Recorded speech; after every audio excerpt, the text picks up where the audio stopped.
자, 오늘은 아마존에 대한 이야기를 좀 해볼까 합니다. 다들 아마존 주식에 관심 많으시죠? 과연 아마존의 진짜 돈줄은 어디에 숨어 있는지, 그리고 월스트리트는 이 거대 기업의 미래를 어떻게 보고 있는지 오늘 한번 제대로 파헤쳐 보겠습니다. 바로 이 질문이죠. 우리 같은 투자자라면 누구나 궁금해하는 거잖아요. 아니, 아마존이 지금보다 더 클 수 있을까? 만약 그렇다면 그 엄청난 성장을 이끌어갈 진짜 캐시카우는 도대체 어디에 있는 걸까요? 오늘 그 답을 함께 찾아보시죠. 우선 가장 중요한 변화부터 짚고 넘어가야 해요.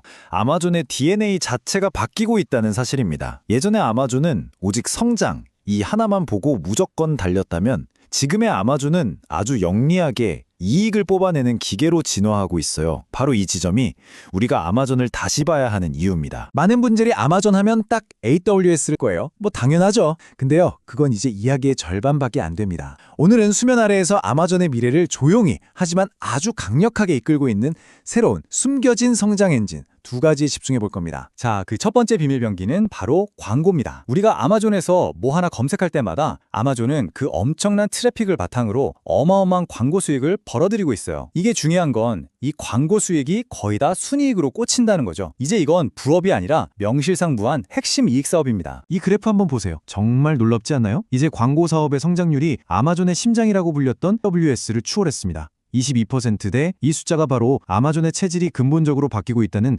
가장 확실한 증거라고 할 수 있겠죠. 두 번째 숨겨진 엔진은 바로 로보틱스와 자동화입니다. 이건 아마존의 가장 큰 골칫거리, 그러니까 리테일 사업의 낮은 마진 문제를 뿌리부터 해결하기 위한 정말 거대하고 장기적인 승부수라고 볼 수 있습니다. 지금 이 순간에도 아마존 물류 창고에서는요, 무려 10만 대가 넘는 로봇이 돌아다니고 있습니다. 상상해 가세요. 웬만한 중소도시 인구보다 많은 숫자예요. 이건 그냥 일을 좀 더 빨리 한다 수준이 아니라 인건비라는 가장 큰 비용 구조를 아예 바꿔버리는 말 그대로 게임 체인저입니다. 그리고 이 투자는요, 미래의 엄청난 돈이 되어서 돌아올 겁니다. 뱅크 오브 아메리카의 분석을 보면 2032년까지 이 자동화 하나만으로 매년 160억 달러, 우리 돈으로 약 22조 원의 비용을 아낄 수 있을 거라고 해요. 바로 이 숫자가 아마존의 미래 이익을 상상하게 만드는 거죠. 자, 그럼 다음으로 넘어가서 아마존이 어떻게 다른 경쟁자들은 감히 넘볼 수도 없는 경제적 해자를 파고 있는지 한번 들여다보겠습니다. 이건 정말 아마존의 전력이 얼마나 무서운지를 보여주는 대목이에요. 그 비장의 무기는 바로 수직 계열화라는 겁니다. 말이 좀 어렵죠? 쉽게 말해서 최고의 스테이크를 만들고 싶은 레스토랑이 아예 소농장을 직접 운영하는 거랑 같아요. 아마존은 AI 시대의 반도체를 직접 설계해서 비용과 성능을 완벽하게 자기들 손에 쥐겠다는 겁니다. 이 전략은 아주 간단한 세 단계로 진행됩니다.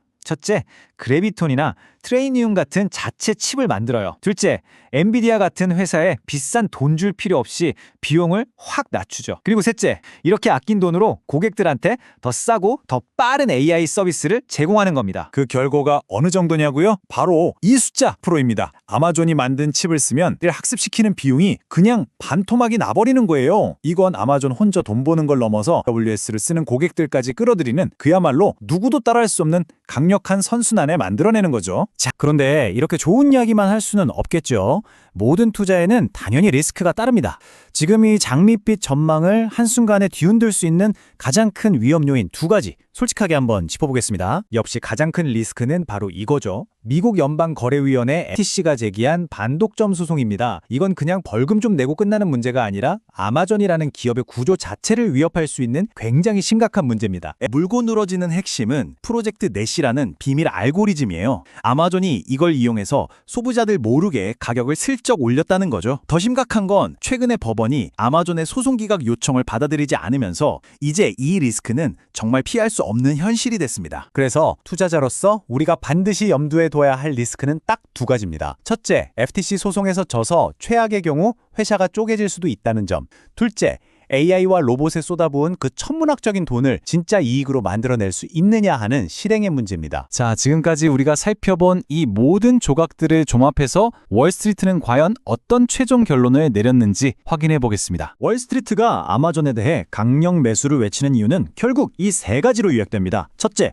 자동화가 돈 안 되던 리테일 사업을 황금알을 낳는 거위로 바꾸고 있다. 둘째, 자체 칩이 AI 전쟁에서 누구도 무너뜨릴 수 없는 성을 쌓았다. 그리고 마지막으로 광고 광고와 로보틱스라는 이 두 개의 엄청난 성장 엔진의 가치가 아직 주가에 다 반영되지 않았다. 바로 이겁니다. 그래서 결론이 뭐냐고요? 월스트리트가 보는 아마존의 12개월 평균 목표 주가는 0.56달러입니다. 네, 현재 주가와 비교해보면 여전히 올라갈 자리가 꽤 많이 남아있다는 뜻이죠. 오늘 이야기, 이 질문을 던지면서 마무리할까 합니다. 투자자로서 우리는 스스로에게 물어봐야 합니다. 미친 듯이 성장만 하던 시기를 지나 이제는 막대한 이익을 안정적으로 벌어들이는 단계에 접어든 아마존. 과연 이 기업을 우리는 계속해서 성장주라고 불러야 할까요? 아니면 이제는 새로운 가치주로 바라봐야 할까요? 아마 이 질문에 대한 여러분 각자의 답이 앞으로의 투자 방향을 결정하게 될 겁니다.